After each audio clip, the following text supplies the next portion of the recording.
Death Metal Podcast is live. This is the show where we play death metal. I'm going to have a special guest I didn't even expect to have, but he's going to have smoke right now. Let me put myself on full screen. How's it going, guys? How's it going? This shit, that's right. Death Metal Podcast coming live off of doing a live stream on Carl Necron's show. So you guys should subscribe to that and to Francisco's Jamming Out All Badass. And also look out for ETD stuffs. Check the YouTubes, you know? Look out for the new shirts. ETD, Texas, in the house. And I put out a new release on my label, which here's my shameless plug. Cemeterian, which is members from ETD, and this was the old demo and this 7-inch tracks from the Rescued from Life. So shout out to Texas, big shout out to Texas at all times. On this episode, we're going to be playing a few live clips from some of them are pretty short, but they should be fun and cool. I mean, so check this out. Let's see here. Oh, special big up to David from Undergang. Congratulations on getting married. Let's see if this is the right band. It is.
All right, maybe it cut off there. I'm not sure, but like I said, some of these videos are a little sketch. Shout out to Andre from Germany for filming that, and then we're gonna have a special guest that's related to this too. How's it going out there, everybody? Tonight, special edition Saturday death metal podcast. So yeah, I almost said my record label name. That's kind of funny. Plug, right? We got a couple things to play, and then some of this. So I noticed all the stuff I picked out tonight was like super short. Like the bands, like the songs were short, like these ones.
5-minute demos, sick for all. You can play the whole demo on here in just 2 minutes. Dang. All right, there you go. Is it out? It is out, I guess. There you go. Fucking A, brutal. So, Death Metal Podcast live on Saturdays. I'm not going to try to do a 17-hour episode tonight. We're going to try to keep it a little abridged. And then later after this, I'll be live on Instagram too, which will start out on this Instagram, Necroharmonic, and then it'll move to the Death Metal Podcast Instagram. And on there, they limit you to like an hour or some baloney. Am I taking requests? I'm never taking requests. We got a special guest in the house. He's out having a smoke though. I'll play this in the meantime. You know what? I wanted to talk about a couple shows coming up, actually. There's a show coming up this Sunday that you guys should check out. There's my guest. This is in Miami. Mortician with Hellwitch. So we got a special guest in the house. We just played one of his songs while he was out having a smoke. He's in this band.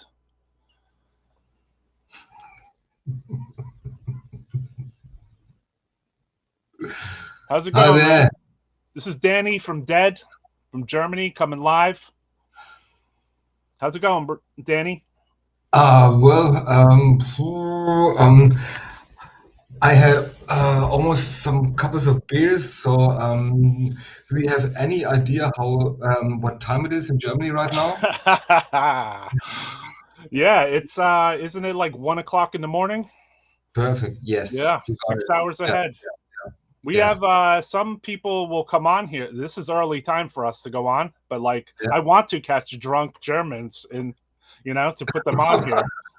Why not, right?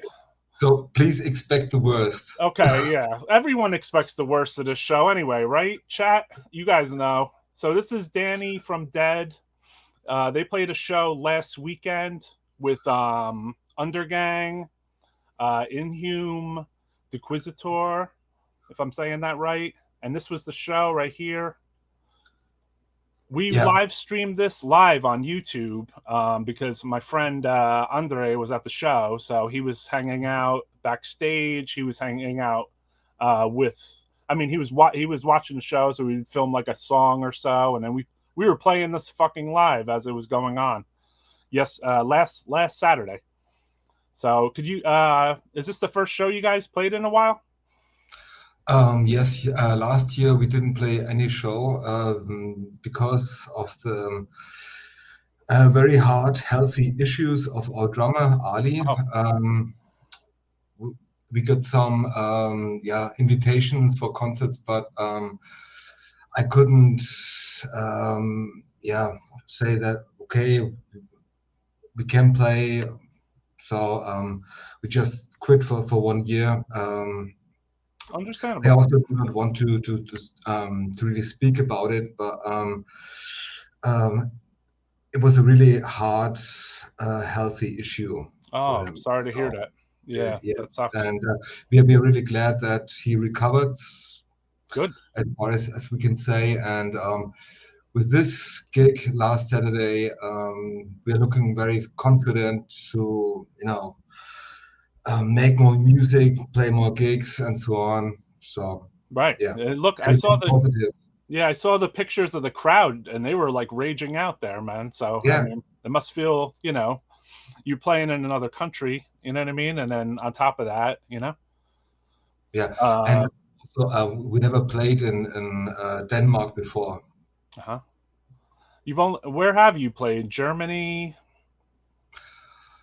Ooh, You, well, okay. oh, you played in a lot of places, huh? Yes. Okay. Italy, France, Japan, once in the States, even in Moscow 3 years ago, Oh, wow. and at the Cool. Brutal Coyote Fest, and many other countries. Cool. Awesome. I didn't think you guys played that much. So you just schooled me right now and our and our watchers, Yeah. That's cool. And you guys have you obviously you had to lay back on like the recording because you're drummer, but what was the very last Dead release that had come out?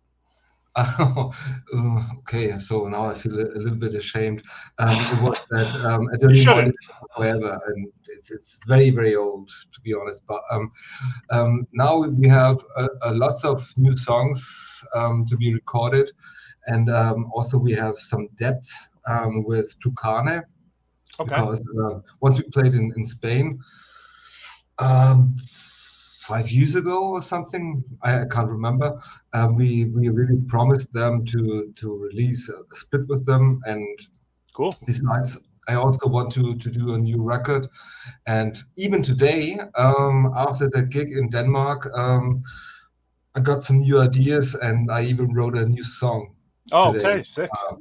but which takes only one minute. So I was oh, it's only took 4 minutes. You know what? You shouldn't be embarrassed to have an album that's only out in the last 10 years, even because there's bands that put out albums like I don't know when's the last Mortician record? When's the last Repulsion record? Repulsion is king of LPs. Yeah, they took a while. I don't think Yeah. they have a new one. I think Sadistic Intent they never put out a full length or something. Somebody was saying. I'm like, wow, that's interesting. They have a bunch of releases out. So we have a little bit of clippage from your show. I have to fast forward to it, kind of. So it's going to be a little shaky here. But let's check it out real quick. This was the show. This was the actual live cast. I guess this is you guys right here. Mm-hmm. Whoop, there's Dan Loker and me. I'm going to remove.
Love that.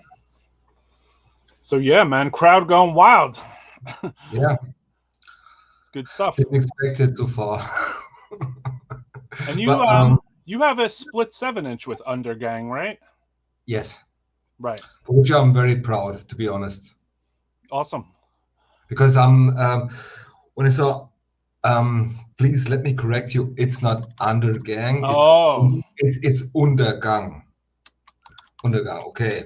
Yeah, we European speak a little bit different, but nevertheless, yeah, I'm very, very proud of that. And when I saw David and his band playing in Nuremberg, in my hometown, for the very first time, they played with Unibratum, Oh. Yeah, cool. and they totally blew Unibratum against the wall, really. And I was so, it's, you know, Untergang just plays that style of death metal like it used to be in the early end 80s, beginning of the 90s. But well, what should I tell you? You know it for yourself. Yeah. It's nice to be blown against the wall by a fucking band too. Like I love that Yeah, feeling. yeah, It feels like more personal, especially if you don't know the band. Like you never yeah. listened to their records and then you saw them live for the first time and you're like, "Whoa! Like who is this?" That's a great feeling.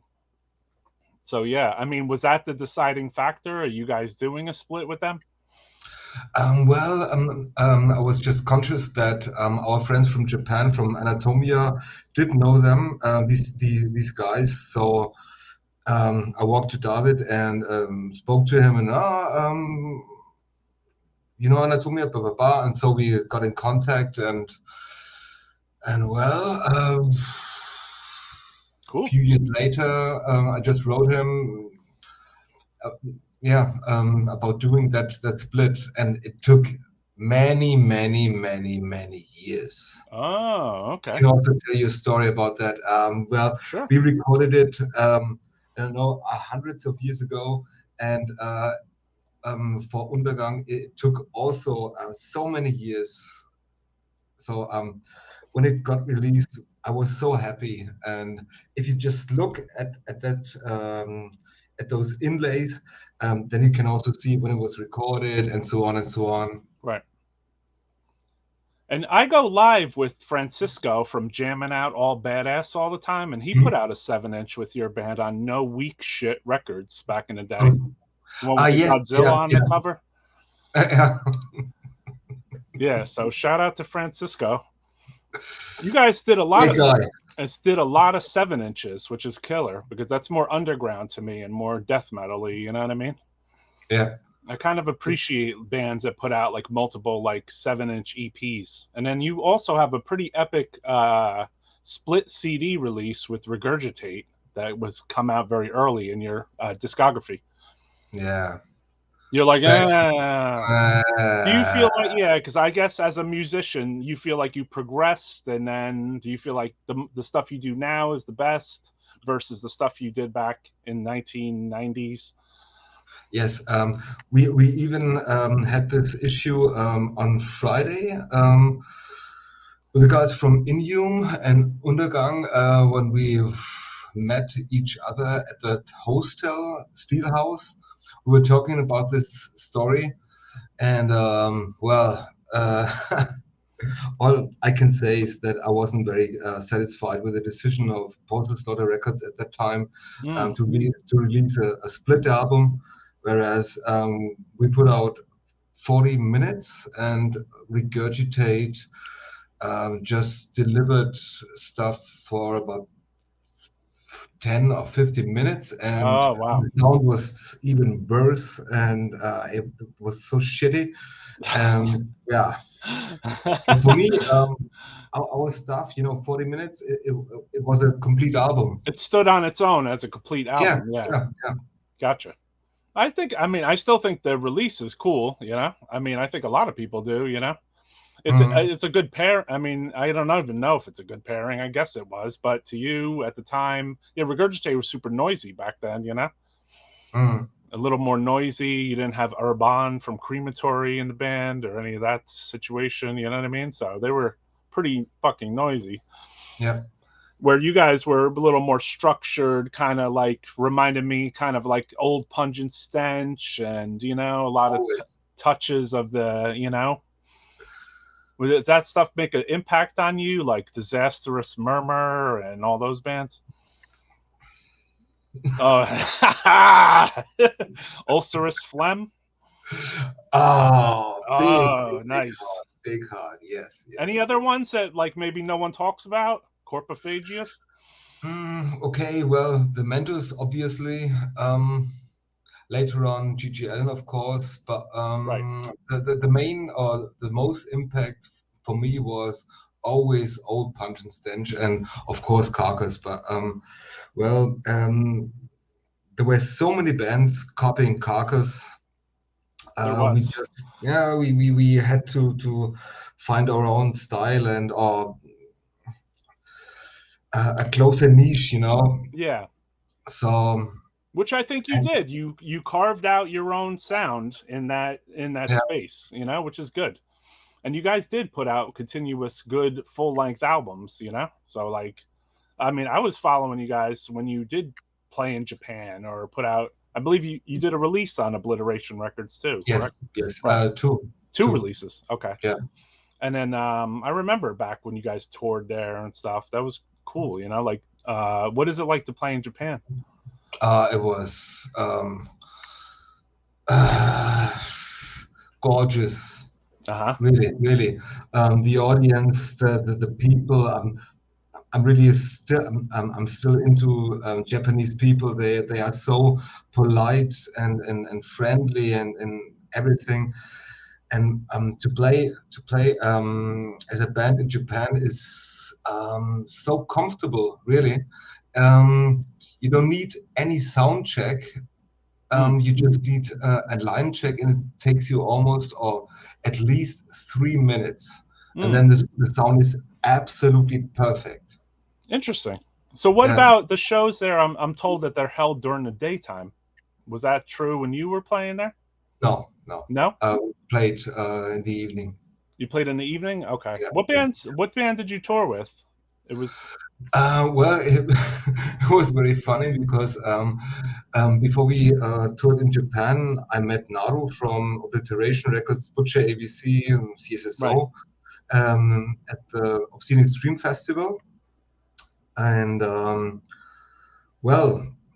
there was a guy which name I don't remember right at the moment. I'm very sorry. Okay. But he wore a Coffins shirt and yes, I want I want to play Coffins to play with us. Right. And Coffins were totally unknown at that time. Right. Oh, you know Coffins? I say yes, I know them. I want to have them playing with us. And also we insisted on playing with Church of Misery. Oh, cool. Gorby on Necropsy, of course. Nice. And several other bands. And it was such a great time. I do not want to miss. Gore Beyond Necropsy. Not many people could say that they've played with that band, So, but I saw they just recently reformed also. Oh, did they? Yes, they did. That's okay. If you would have played with Clotted Symmetrics, what's the other band? That very strange band. Catasexual Urge Motivation. Oh, if you would have played with them, then I would be totally proud. I don't think they ever played any live shows. No, I don't think so. Yeah, they didn't play live. They were a killer band. Yeah. You know what? Maybe the audience needs to hear them.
The man must have read my mind. Catasexual urge motivation.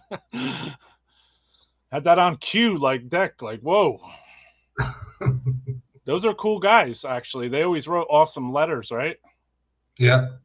All the Japanese bands, like if you wrote them a letter, like they would send you like the coolest letters back, right? And talk about the other bands and everything. What was the earliest time that you got into like maybe tape trading or writing to bands? Good question. It was just after releasing our demo, 1991. I was, you know, I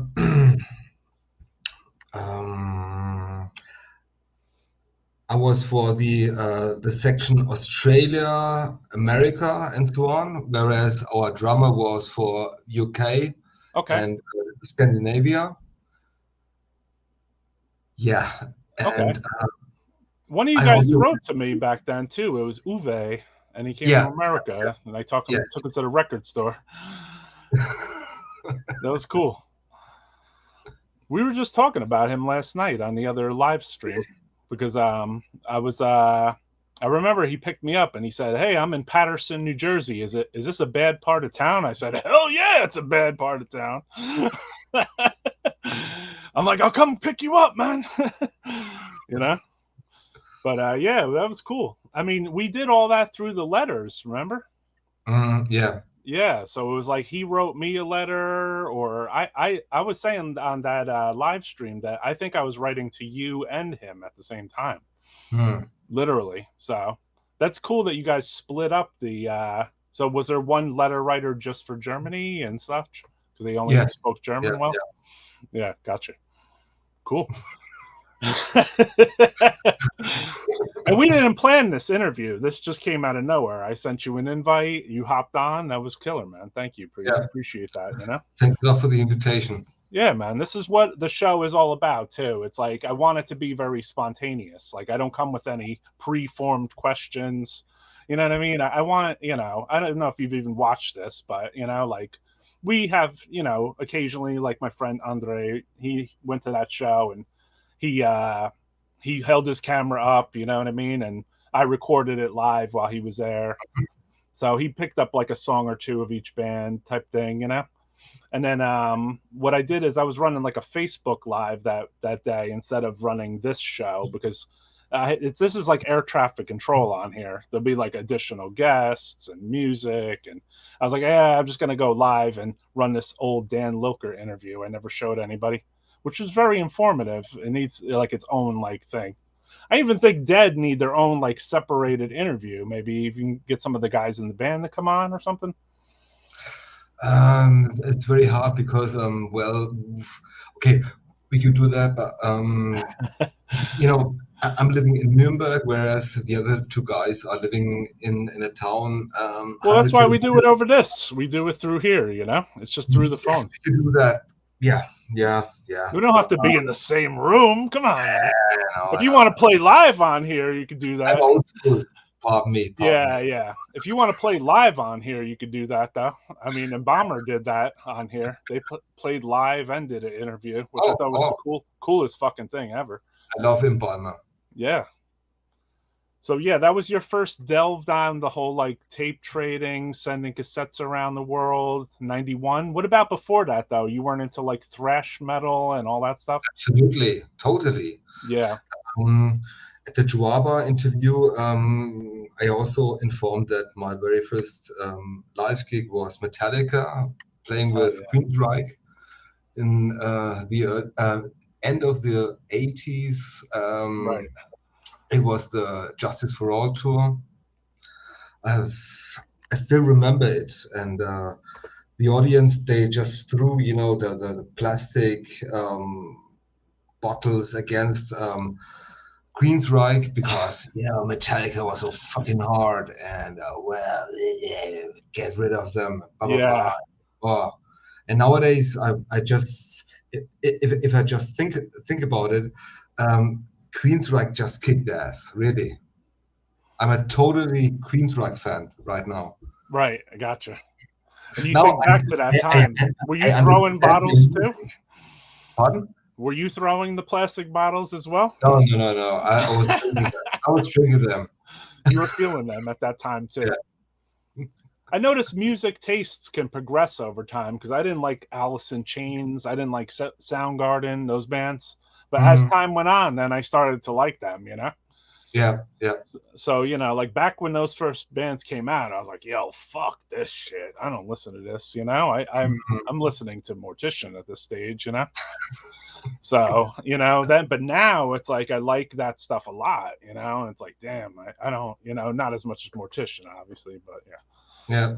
But yeah, I was just asking about the Queensrÿche thing. This is a joke. I saw also Metallica on the Injustice for All tour, and I remember one of my memories from that was like buying like the concert T-shirt, you know.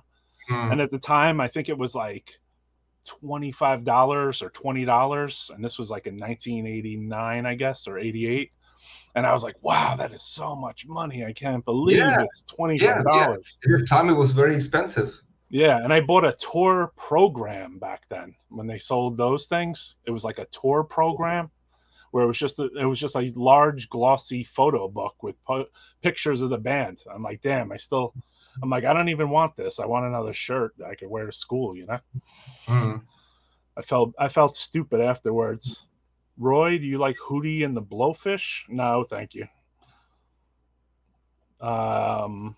Yeah, 89 with Metallica. That was in Germany. I remember Faith No More opening for Metallica on that tour. Yeah, probably. They were pretty weak too. Yeah, I still don't like them. Yeah, I don't like them either. I mean, I never could get into them or the guy's side projects at all. Mm. But to each his own. You know what I mean? Yeah. From the new like death metal scene, let's call it. Is there any bands you listen to or anything that stands out to you? To be honest, since last Saturday, I was totally blown off by a band who introduced that concert, and it was Deiquisitor. I never heard about them before, to be honest, and it's not really ass licking or something. No, I understand. I was totally blown away, totally. I never saw this such kind of evil music, and normally I just care about my old stuff. No, I'm old. I'm becoming 50 this year, and I'm listening just to my old heroes. Right. But this band totally blew me off. Nice. Absolutely. Very cool. Absolutely, and I just wrote them when I returned home from Denmark, and since Tuesday I'm just listening to this band really, and I can only recommend it. The Well, Inquisitor is so fucking ace. we're gonna let the listeners hear that new stuff right now.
if I cut that off early there.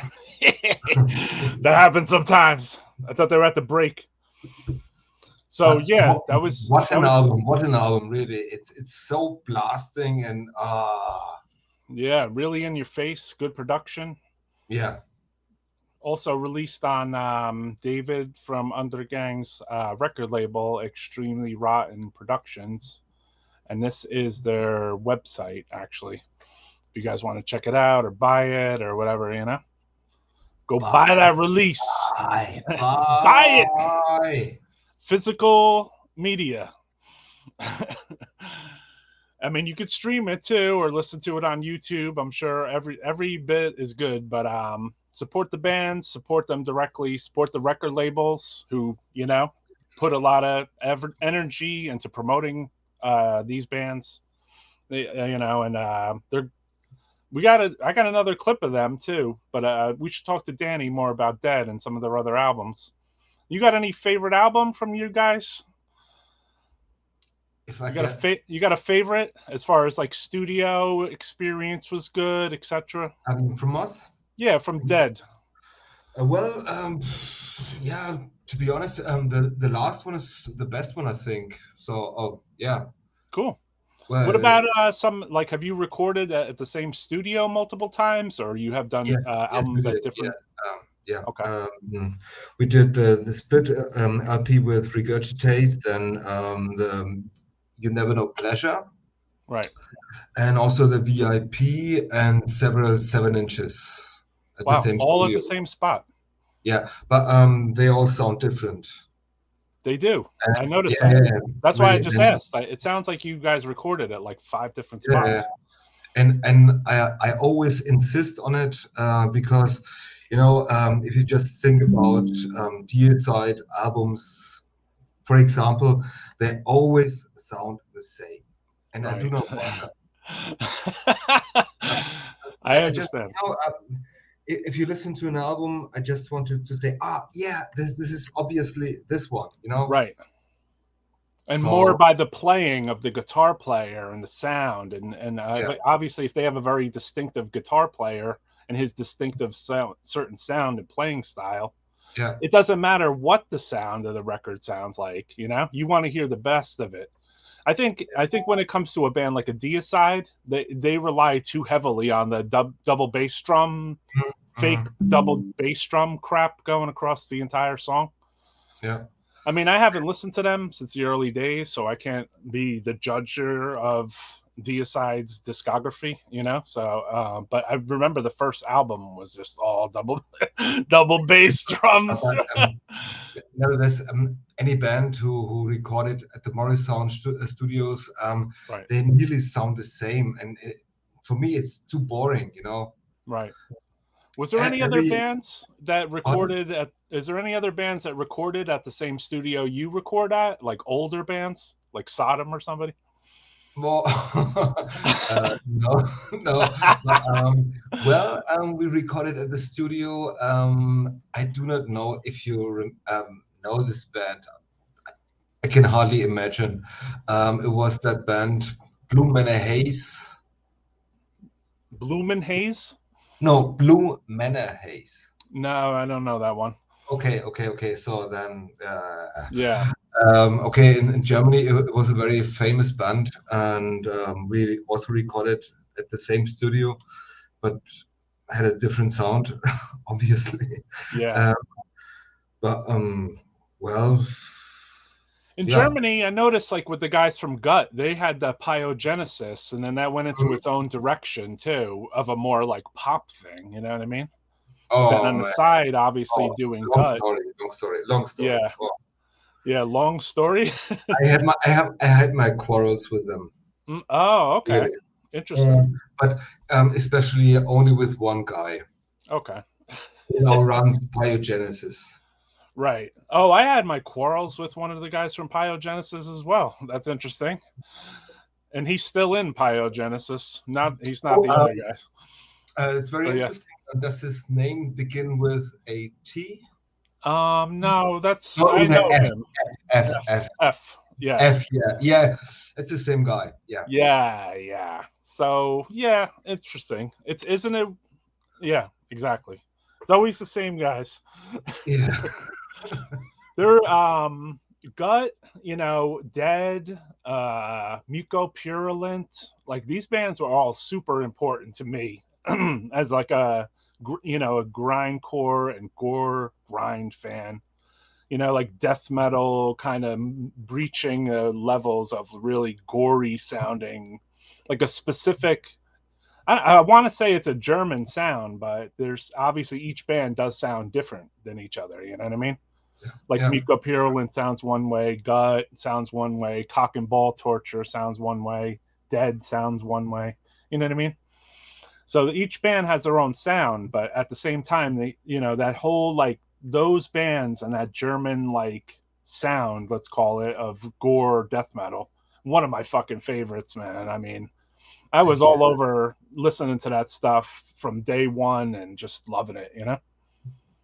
I think because of Pungent Stench, just to be honest, because I know they're from Austria, but because I had liked the Pungent Stench sound, a lot of those bands seemed like they drew off that sound a little bit. Yes, they did. Yeah, definitely. Yeah. So, and what about no one drew off Disharmonic Orchestra sound? They were just too complex. Yes, everybody loves Disharmonic. Everybody loves them, really. But nobody wants to copy them. Right. Yeah. When they played in the United States. I saw them in 1990 at this club Okay. called G. Willikers, and they did blow me away. Their complex style live was even they could play their instruments quite well. Hmm. It was cool that they played over here. When you said you played in the United States, did you play Maryland Death Fest? Is that where you played? That's where we met. Okay. Sorry. I've been to 11. I've been to 13 Maryland Death Fests, and I've vended at 11 of them. It was So, 2008 to be honest. And okay. yeah, I even bought or not. You gave me that autopsy T-shirt. Oh, sick. Okay, so that's Yeah, the year it was. All right, yeah, I could place it a little better then. yeah, I remember that. I think I was vending inside at that stage. yeah. That was the one. That was a Maryland Death Fest that I didn't drink at. So of course I did not remember. Me too, because yeah, the price for the beer was too expensive. Oh, you should have been there this year then. $18 a beer. Pardon? $18 US dollars per beer. No, you're kidding. Yes. Listen, 18. 18, not 8. 1-8. 1-8 USD. Yes. Is Dany going to the festival in Denmark, I believe? It's got Sepulchral Voice, Undergang, Mortuous, Phenolith, and Fetid. I think he's talking about David's festival coming up. Hey, Leslie. Hell yeah. So actually, I have another live clip from that band that you were just talking about that opened up the show. I think this is it. Here we go.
Hell yes.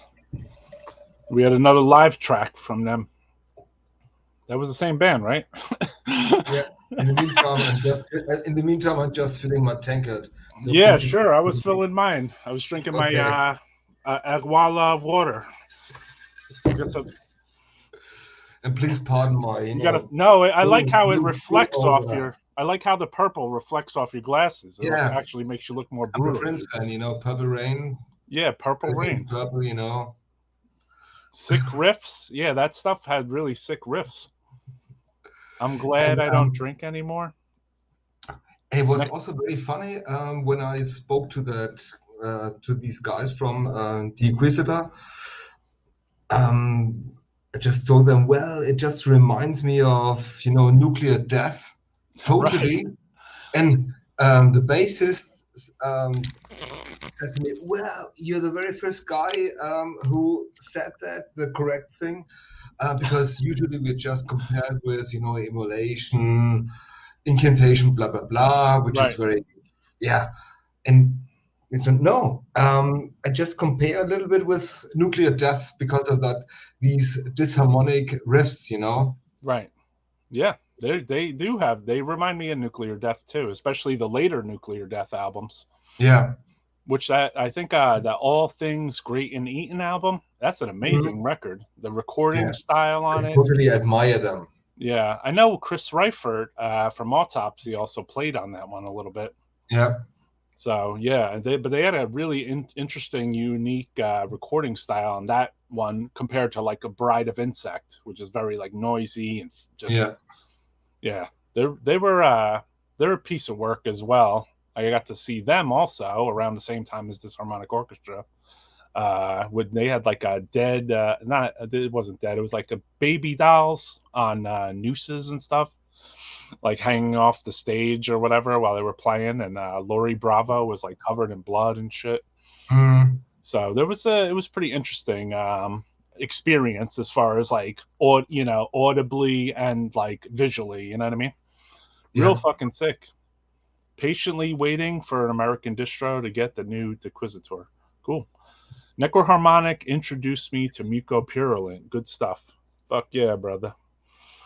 Yeah, there's I mean, I even try to I feel like I go on here and do this live stream also to maybe introduce people to stuff that I listen to. So I'm gonna put on something that my man John Grave recommended, and I think all you guys will like this. Check it out.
Kill that shit. Oh, yeah. What's up, bro? Dany was out for a smoke. We invited another live podcaster. I don't know what you would call yourself. Yeah, man, I do it all. Another death metaler. You know, obviously that you've been going live too, right? To promote the metal fucking scene. Yeah, man. So my name is Ben Vizzle too. I do a show called Death Matches and Death Metal on YouTube. It actually started really organically. First, I wanted to be a video game streamer, and then I realized I get too hammered to play video games on stream. I start falling asleep and shit. So one night I was wasted and I was wearing a t-shirt for this band called Weeping, and I was like, yeah, this brought to you by Night Shift and Weeping. And then Night Shift shared my shit, and Weeping shared it too. And at the same time, 2019, I went down the death metal rabbit hole when the pandemic happened in 2022, and I just started buying all sorts of t-shirts. My wife was like super pissed because I'm filling up the closet. Like she's telling me, you got to get rid of shirts, like you're running out of space and shit. And yeah, man, I got super heavy into it.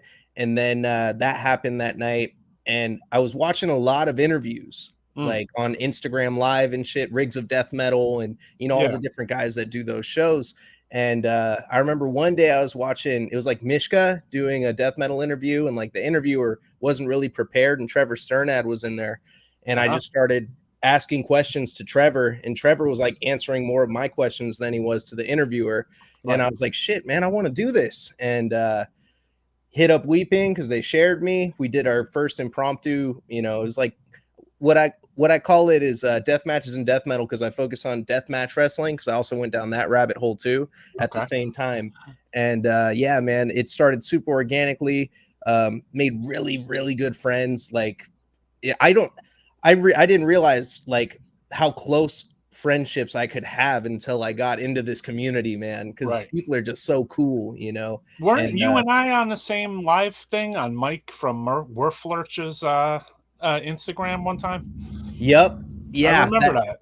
Met a lot of good people through Mike's show too. I think he was the one who really kicked it off for me with Instagram, because I had him on my show, and then it was Warflurch Wednesday, and he was like, oh yeah, hop in, man, have some beers. And we just start talking, and I've met people that I had my kid at the same time too. So people in the death metal community are like sending me baby clothes and just being super cool and giving me advice and shit, getting me through the tough times. And yeah, it's so crazy. But yeah, so I actually a label fell in my lap. A good friend of mine who I had on my show, Noah from Bloodspawn, he fucking came on, and a couple months later he hits me up and he's like, man, there's no death metal scene in St. Louis, Missouri. And he was like, I want to create a death metal scene. I want to nurture it. And I'm thinking of calling it Murder City Records. I'll book shows, and then, I don't know how to do a distro, but, help me figure it out. And I talked to him about it, and then we started the label, and I do the distro and like tape ordering, all that kind of shit. And then he does all the bookings and trying to link bands through St. Louis. And we are heavily focused on putting out bands from St. Louis to cater to that, that scene we want to build. But if we hear a badass band somewhere else, like Necrovision, our first release we just put out, we put this one out. And cool. Yeah, it was these guys. Hold on, let me put you on the big screen. Drop it up again. Yeah. That's Necrovision Abomination. Yeah, they're a 5-piece from Laredo, Texas. We had Claw 8 do the layout, and it came super, super sick. He took their artwork and like, yeah, we got Ian in the chat here. Yeah, man. Ian is in the chat. Claw 8 is in the house. He might be. If not, he will be on Instagram later. We're going Instagram live after this. Yeah. I'm actually going to try to do a smaller death metal podcast this year. This year, because some of these ones, yeah.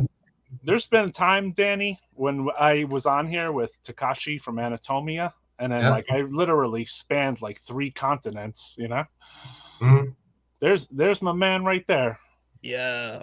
And somebody's saying Bloodspawn rules, heavy fucking demo. Yeah. Oh yeah. We're so I can't say too much about Bloodspawn, but Murder City Records is planning something with Bloodspawn. There's something that's cooking up. Cool. There you go. You're at your house. Well, if you bump into Francisco, I did send you an invite, but I don't know if he's gonna want his practice taped. But you ask JD and those guys if it's cool to do it, and then we'll see.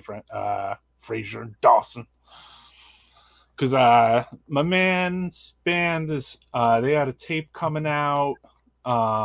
This one right here, Eat the Decay. This is Francisco's band from Jamming Out All Badass. It's coming out on Goat Throne Records. These guys are practicing today in Houston, so they're members of Cemeterian in there too. I just recently put Cemeterian out, so yeah, definitely look out for that. That's this though, and also I put a repress of this out too if anyone's interested. Whoops, wrong one. Crematory Denial double LP with the demos and everything.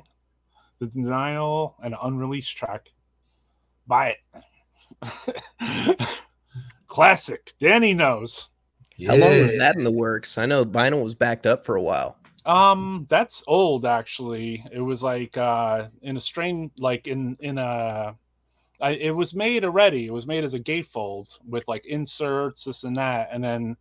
The vinyl plant I had it made at Bill Smith's Custom Records. They had they fucked up like one color or some shit. They gave me like gray instead of blue transparents or something. And I was like, yo man, you got to fix this shit, you know? And then I ended up with like doubled up records on it, you know, because they sent me a whole new fucking batch of records. And I was like, all right, I don't know what to do with these old ones. And then next thing you know, I had like fucking 400 or 500 additional fucking vinyl at the time. Oh, man. So I was like, you know what? I should just put out another cover for this, like a more like a slim fit version, you know, just the cover and just the records in there. You know what I mean?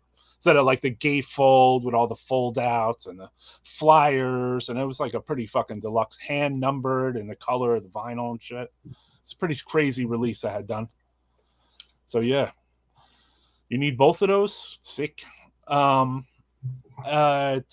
too, I wanted to send a big shout out to David from Undergang who got married today. Yeah. All hugs in the world to David. Really. Yeah, man. Even though I can't say his band's name correctly. Undergang. Undergang. They've Undergang. been interviewed on here and I couldn't say it correctly, so it's universal. Yeah. Why don't we check out a live clip of them exclusive to this show? Thank you to Andre.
Det næste stykke bliver endnu sværere for mig. Så hvis jeg som lige gider at klappe lidt for mig. Måske lidt mere end det måske. Okay. Da skal jeg selvfølgelig prøve fandme, mand. There you have it. Pretty sick, right? Yeah, that shit's badass. Yeah, man. That's what the show is all about. Death Metal Podcast. Try to bring live, brutal stuff. You know what I mean? Yeah, dude. So I'm gonna go tonight, see Obituary for the first time this year. Oh, sick. Yeah, I'm surprised I haven't seen them yet. I was like, oh shit, they're coming. They're coming with like Blood Incantation too. It's a pretty badass lineup they got. Yeah, Immolation, Blood Incantation, and Ingrown. Yeah. Not ingrowing, but ingrown. Sadly not. Oh, yeah. You know Ingrowing. Yeah, of course. Dany, And they're very good passivers. Dany, did you play at Obscene Extreme? Yes, 2 times. Wow, cool. Yeah. Which bands do you remember from when you played?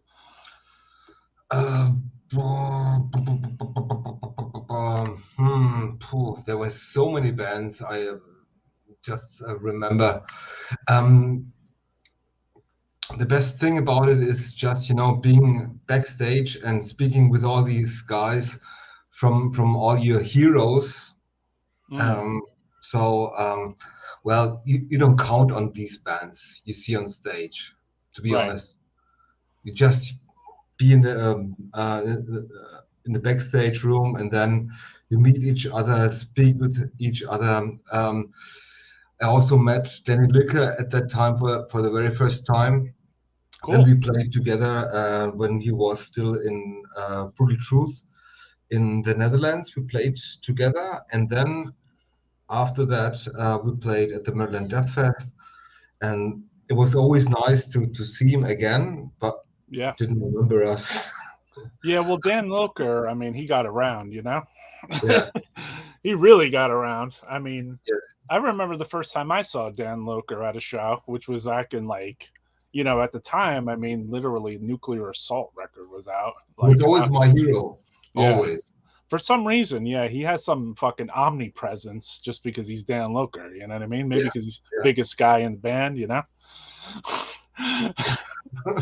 It's cool that he had joined Autopsy at some point, That's like I had Dan Lilker. I used to hang out with Necro, the rapper, and Ill Bill and these guys. And then I mentioned offhand, I was like, yo, I hang out with Dan Lilker occasionally, So Necro was like, yo, could you get Dan Lilker to come in the studio with me? And I'm like, yeah, sure.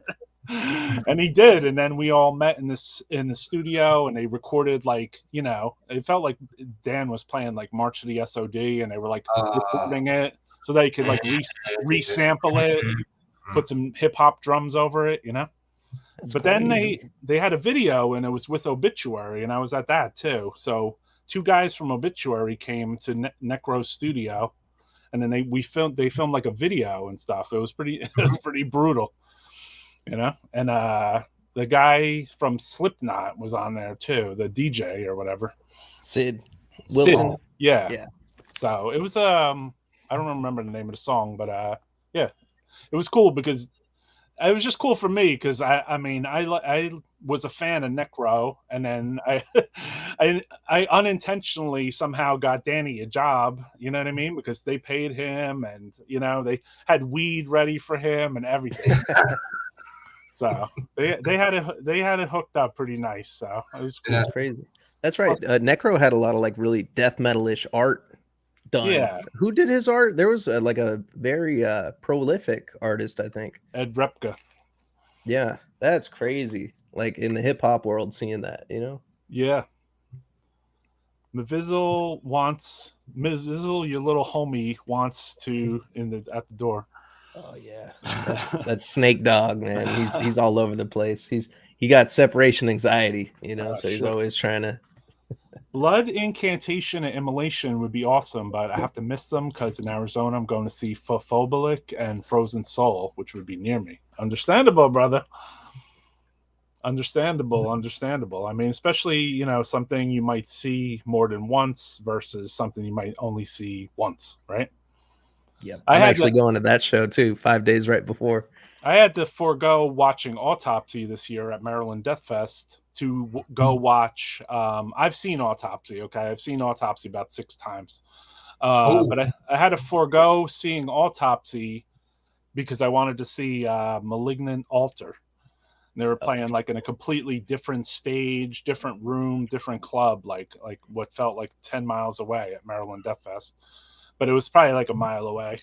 Um, but I was like, you know what? I really want to see this band. There's probably going to be, and it's weird because they broke up afterwards too. So I was like, oh Yeah. shit, I'm glad I got to see them, Yeah, and But there's then I some was stuff. pissed because I didn't get to see what happened with the Autopsy pit. There was some shenanigans going down over there, That's what I was about to say. Yeah. Oh man, that was great. Yeah, R.I.P. Malignant Altar. Exactly. Yeah, that's a bummer, man. That band was badass. Yeah, Haxon is another band that we recently lost too. Those guys were heavy as shit out of Haxon? Ohio. Yeah. Sad days. So Dany, getting back to has over the years you toured like in Europe too. Like I can't remember, wasn't there some grindcore package tour with like Dead Infection, CSSO? That wasn't you? That's separate? No, there wasn't. It was Dead Infection, Hemorrhage, CSSO, and so on. It was a different package. Oh, okay, But that was a different one. we never really toured. Oh, We just did 2 small tours in Japan, and that was all. two small tours in Japan. Yeah, we just wanted to keep rare, Oh, I mean that's rare as hell, It's Yeah. cool that you played with Church of Misery because obviously several times, and they're very, very, very close friends to us. So, and I'm also very happy about that. Although it's also a different section, but I'm also very happy that I'm still in contact with the original drummer of Disembowelment, for example, Right. still. And these are things which make me really happy. Hell yeah, it's good to, isn't it like weird? Like we got a younger guy here, and he even realizes that he's like, whoa, this community is fucking ridiculous. Like how deep it is. Like hypothetically, myself and Dead or Dany and his other band member Uwe, like I was writing to these guys like 30 years ago. Yeah, obviously. So Yeah. I mean, some of this stuff, like I mean, it can last a lifetime if you stay into it, But a lot of people, they get swayed by either their girl or techno music or some embarrassment, like, oh, I can't listen to this yelly music, You know what I mean? Or somebody shames them, I don't know. It just seems like a lot of people, like the whole like metal generation, like comes and goes. Like it's already came and gone about 19 times to me. But I still listen to new bands and I still put out new bands even. But the people come and go a lot, and so do the record labels too. So even some of the record labels you were on, Dany, like Poser Slaughter, is no more. Yeah, it just disappeared 2 years after that. But the guy from Poser Slaughter, I know he does mastering. I don't know if he still does it, but as far as I know, he's still in the music scene. But don't ask me what he's really doing at the moment. So somebody has a question for you. Fuck yeah, Disembowelment is fantastic. Dany, have you heard the band Dusk from Green Bay? Can imagine similarity. No, I never heard about that. I would like to check that out. If it's I heard the old band Dusk, they were on like Wild Rags or something, weren't they? Yeah. What do you make of the U.S. death metal scene versus the German one, Dany?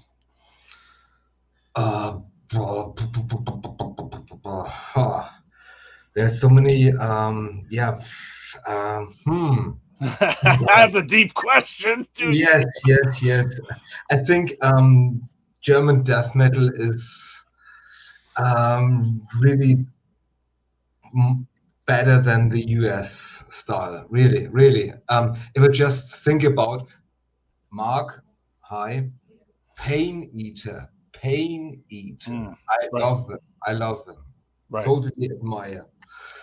And so there's so many great bands, and you cannot compare them. And the European and American style is so totally different. It is. Absolutely. Whereas the German death metal is still, caught in the thrash metal scene. Bands from Sodom, Creator, and so on and so on. But these scenes totally differ. Seems different to you. Interesting. Yeah. I feel some of the same way. Like the U.S. scene seems like its own fucking thing going on, in the Euro scene, which I think personally I'm more into the Euro scene than I am the U.S. scene. I always have been. Whether it was writing to Swedish death metal bands or Finnish death metal bands, or putting out German, God or whatever. I don't like it. Disgusting about the bands from Europe, Yeah. And Japan too. I mean, or the labels trading with Obliteration Records, or trading with even Poser Slaughter when they were still existing, or Morbid Records, or all these cool underground labels. Revenge Records, Revenge Productions. That label was cool. That guy. There's a bunch, there's the list is endless, really, Yeah. And when you would you jump on maybe like a tour package that might roll through, because you said you didn't tour too much? No, just Dead wouldn't play many shows at all. No. Okay. If you just consider that, okay, we played several shows 4 days in a row. Right. We are always totally destroyed after that. Mm. Totally, because we all like to party a lot, and a very big tour would destroy us completely. Yeah, it's a fact. Really. Why don't we give the watchers of Death Metal Podcast another glimpse into your show from the other day? It's a little choppy, but very nice to be here, and it's a pleasure for us to be in Denmark for the very first time here. I love it. And I also have to copy you. I think we should also move to Copenhagen.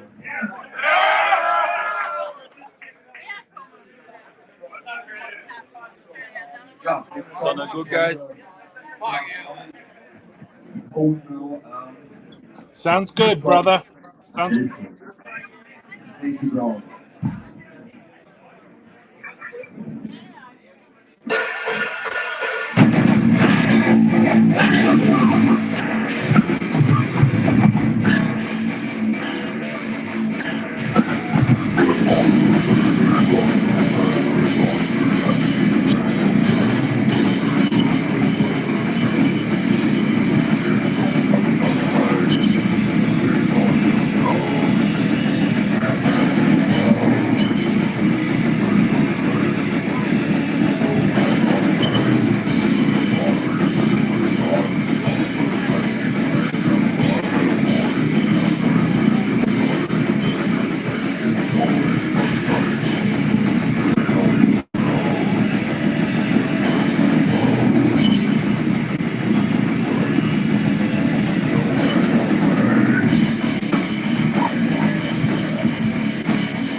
All right, that was breaking up a little bit, so I'm just killing this.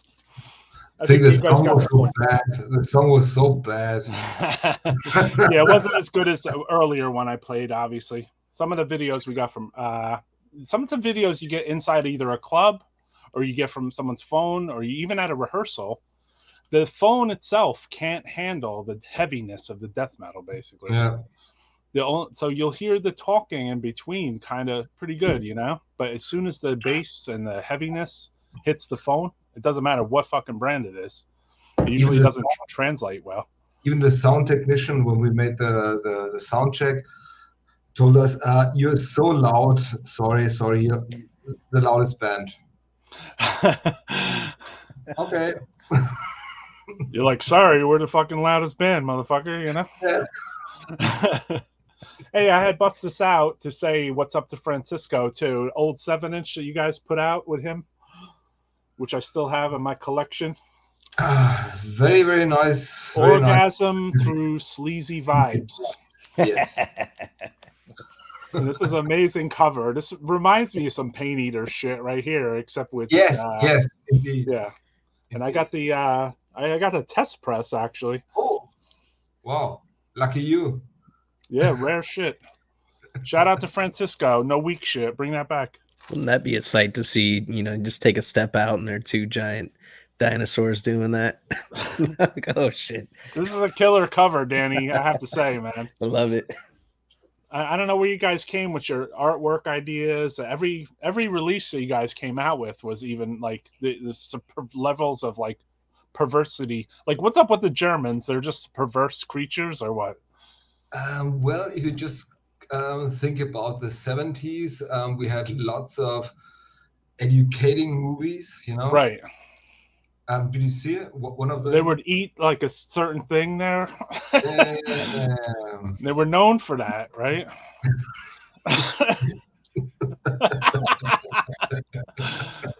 So that, yeah. Will they teach that in school over there, or? No, never. Not nowadays, no. But Yeah. that, you know, I was born in the 70s, and I was also taught how it used to be in the 70s. So, right. I got you. You know what I mean?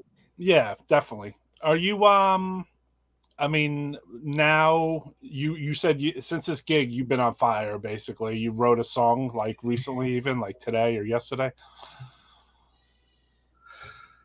Pardon? I'm sorry, I didn't. I said get it. since the gig you just played, you said that you felt like you were on fire and you just like wrote a song in the last day or two. Now I'm on fire, really, to be honest. The week before,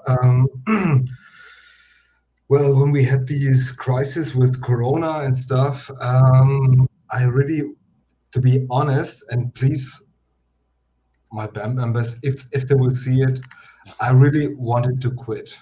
To bury that somehow. But after that gig, it just felt so refreshing, and yeah, today I wrote a new song which takes only 1 minute. Yeah, and nice. I'm very confident that that will still exist for the next couple of 5 millenniums. Yeah. Let's see. Yeah. Disembowelment is sick. Hell yeah. I love disembowelment. Who do you write to? Renato? Paul. Oh, Paul. Yeah, Paul. Hell yeah. And Iverloch. Inverloch. I don't know. I'm an American. I'm bad pronounce. Inverloch. This guy taught us how to pronounce things. His name is David Hasselhoff. Loch comes from Scotland. Yeah, Loch. And I'm Scottish. Did it? You are? Wow, didn't know that. I gotta ask, am I saying this one right? Jakobse. Because you're a fox, aren't you? Yes. Okay. Bring it again, Mavizzle. Yeah, am I saying this one right? Jakobse. Jakobse. Okay, I was close. Very good, very good. Okay, do you know what it means? Yes. I believe it's in Jacobs in multiple, because it was the guy's last name from another band that they liked. Perfect. Interesting. You got it. You got it. Really, you got it. Interesting. I never knew what they were. I never knew 100 that. points. 100 points. 100 points, Smithfield. Yes, yes. Yeah, that's it. That's it. Yeah, those guys are awesome, man. They kick ass. You ever play with them guys, Danny? Yes, twice. Cool. And also Stoffel from Jakobse joined me several times also in my hometown in Nuremberg. And what's very funny is, Jakobse is very, left-winged band, punk, blah, blah, blah, and so on. And I get that vibe. But we love each other, really. We love each other. I get that vibe from different countries' bands. You know what I mean? Whether it be Germany or it could be like a Slovakian band, or you know what I mean. There's certain ones, or Agathocles, or whatever. Agathocles. Yeah. What about that band? You ever play with them? Yes. Damn. Of course. Who hasn't? Fuck. They have they never play in America. They played here once, like one tour. They must have played with all bands. Right. Anything that passed through Belgium? In Belgium, we have never played. Oh, okay. Didn't let us pass. What was the scene like in Russia when you played there? This was very crazy. Well, it was 3 years ago, before that crisis happened. We had lots of issues regarding our passports, because you have to get some kind of visa or visa. A work visa? Visa, yes. And you have so many paperwork and stuff just to get it into your passport. And also my Volker, our bass player, said, I don't know, I do not want to play there just for this fucking shit, and I have to spend so much time and blah blah blah. But on the other hand, okay, it was some kind of adventure. I bet. Well, we spent, I'd say, around 14 hours in Russia. Played there, got taken back to the airport before we got just picked up, blah, blah, blah, and then played there. And for me, it was absolutely interesting to play in this country, Right. Before that, I played in the US, and then I played in Russia, and wow. Even death metal shows in Russia, like there wasn't many at all. And I also met a couple from the US who saw us at the Maryland Death Fest. They contacted me. They just came to me and then, oh, hi, when will you play? Blah, blah, blah. And probably in the next 30 minutes. Oh, I saw you at the Maryland Death Fest. Really? Where? Wow. So the world is so small, really. Right. It is. It's cool, isn't it? Yeah, absolutely. I know. It made everything with the metal world and the whole tape trading and music is so fucking small, dude. Yeah. Especially in the metal world. You run into someone in Russia that saw you at the Maryland Death Fest. That's crazy. Yeah. People get around, man. Yeah. And even if you think about that fact that, okay, I'm here in Germany and it's 2:25, and you are sitting in the States and we are talking to each other and having all this shit live on, I know. Unbelievable. It's pretty surreal for me too. Yeah. Even this whole show, I don't even know what I expected going into this. I just was like, I'll go on here and whatever. I don't even know. Like, I did a bunch of interviews actually. I recorded interviews offline, and I was like, well, I'll show those, you know. And but then I realized I was like, you know what? If I just record this live, it would probably go better for me because I could talk a lot, you know. And then I have obviously experiences with people or I know things, you know what I mean? I can bust this thing out, you know what I mean? Like on a spur of the moment, which is, I mean, gonna be hard for any, like maybe a normal like live caster, you know what I mean? Like, cause you like can freeze up like a deer in headlights, like on this live YouTube. I just have a big mouth, you know? Oh man, you got to be able to hold court, you know, when you're doing it. That's the thing. I'm not really good at holding court. That's why I like doing interviews with people. I just like start asking questions and I let them do the talking. You know? Yeah.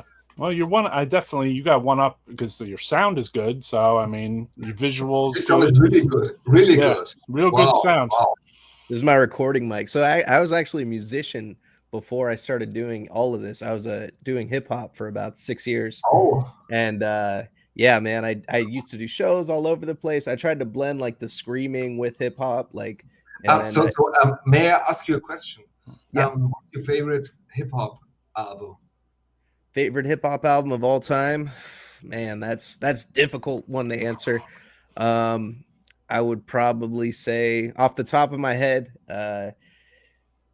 there's one album from the Bay Area. It's Andre Nicotina and Mac Dre. It's kind of like a mixtape, I guess you could call it, but they both did a collaborative album. They were the two biggest rappers at the time, and it's called The Tale of Two Andres because both their name is Andre. Okay. And do you also know Curtis Blow? No, I don't know Curtis Blow. I've heard the name, right? I know. How do I not know that, right? He's one of the originators. Really. I'd probably know who Curtis Blow is like one of the most originators. Yes. Okay. Oh, so that's like 80s hip hop. Oh, yes, okay. Yes. Yeah. See, I was born in the 90s, so like when I grew up, it was all gangster rap and like you know, the only rapper I really knew from the 80s were like Slick Rick and LL Cool J, you know, like all that kind of stuff. I'd listen to some of that. Slick Rick. Then yeah, that's why I really like Andre Nicotina, because he takes that influence of the I'm gonna tell you a story and I'm rapping like this, you know, like that's how he like would tell. Well, you're from Cali too, right? So yeah, that's Cali stuff. You know what I mean? Yeah, cool. Yeah. Bay Area is great, man. It was crazy out here. Nobody really blew up from my area. I'm from San Francisco area, and all the rappers were in LA that really blew up. All the ones in SF, they put out 1 or 2 CDs and then, you know, disappeared. Just nothing. I feel like my biggest impact rap album would be Straight Outta Compton. Like the one I listened to the most, the hardest one, you know what I mean? Like they had hardest amount of songs on it, except for the dance song at the end. And you know, like that was a hard album. Like that got me like that took like I liked hip hop because I heard it in the laundromat when it literally like in the Curtis Blow days. And so I was listening to it back then, but then I think when I heard Straight Outta Compton and Red Gangster and it was just like foul ass shit, that was like, and then next level would be like the Necro and you know what I mean, Necro freestyles and WKCR, which I was really into. I concurrently listened to death and black metal while I concurrently was like tape. I would call it taping or trading or whatever hip hop from WKCR in New York, where they had like MCs would come on and just freestyle live, like Nas first freestyle or Wu-Tang would show up and just like do a live set, like right on the spot. And if you knew they were going to do it, possibly, and then you basically recorded that stuff. And then I had a tape deck that would record like one whole side of a record and then just flip over and record the other side. And then it would flip to the other tape and just record the other side, just in case I like fell asleep. Because you felt like you were going to miss something. And then you'd wake up in the morning and listen to those tapes and you would hear like, you know, like KRS-One fucking showed up and started fucking rapping, you know? That's sick. Pretty sick shit. And But you Roy, know, like nobody I hung around with like listened to that either. Like everyone was always like, "Oh, fucking," you know. I don't know. It's they don't like no, most metalheads do not connect with rap at but all. Roy, but Roy, do you also know Nucleus? Nucleus, hell yeah, jam on it, Jam on it. and that Dang, electro. dang, dang, dang, dang, dang, What dang, about dang, for you? dang, Kraftwerk dang. aren't German? Aren't Yeah, Kraftwerk German? it's one of my favorite bands, of course. Right. Yeah. I saw you wrote that The Message or something was your favorite Yeah, first record. yeah. I love The Message. Yeah, The Message was a good one. I mean, that was like that did explain like exactly like what was going on at the time because I lived right by there. Like, you know what I mean? I only lived in New Jersey, so we lived like right across like 8 miles away from New York City. Yeah, So, I mean, that's like literally 8 miles away, you know? But it was like that had its own ecosystem that was like so compressed. It was definitely cool to visit. I wouldn't picture living there, but yeah, it's cool that I don't live there now. And then sometimes you miss it too because you see stuff happening there and like Brooklyn and shows, and you're like, damn, I wish I could just fucking just flip over there and go to that show, you know? yeah. Now everything seems so fucking far away, you know? Krautrock, Amandul. Yes, Amandul. Hell yeah. Amadou, okay. Yeah. Okay. Sorry, Danny, guys. do you like Tangerine Dream? At all? Yes, I do like them, but not all of them. Okay. Not to Euronymous statuses.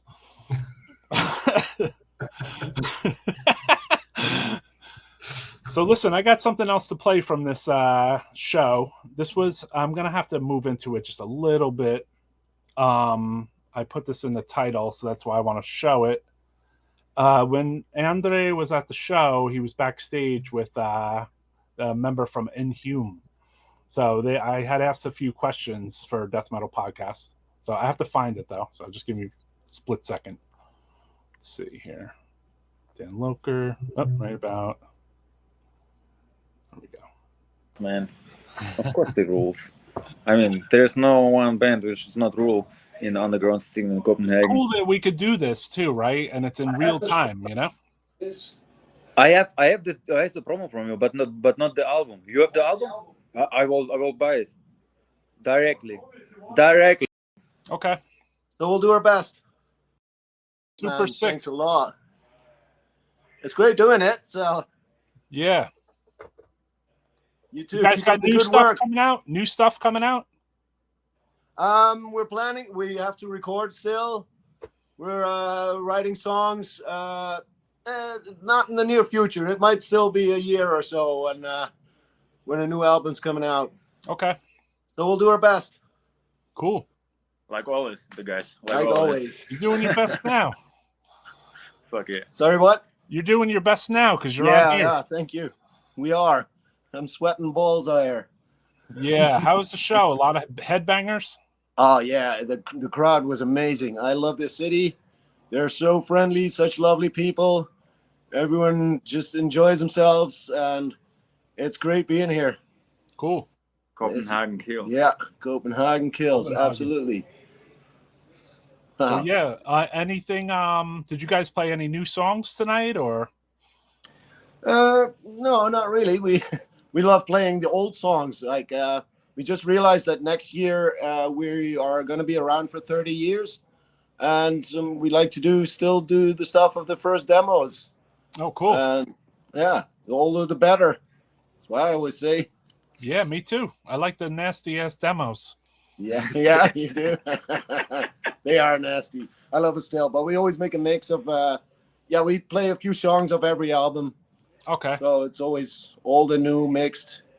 I send you the demo song from the stage so you can. Yeah, I'm can gonna play later tonight. We're gonna have a different live show, but I left yeah, this part one of it. live. You know. Yeah. Nice, man. So you're going to be seeing a bit of Dead later on? Well, I'll put this next? on. I'm taking this right now and just playing it on Facebook Live, but then it'll play on YouTube later tonight. Okay. Nice. Yeah. Sweet. So just keep up the good work, man. Yeah, man. I'm trying to support the scene, even if it's in another country. Obviously, I'm in the U.S. and New York, but you know, We just Yeah. we want to know what's going on in other countries because that's where I Yeah. feel like all the European death metal bands are the ones I like the best. That's what the good thing is about this music. There's lovers all over the world. Yeah. I feel like I me just and met you two wrote guys from letters. Greenland. Yeah, I think Sorry. me and you wrote letters years ago, maybe like 20, Did we 30 now? years ago.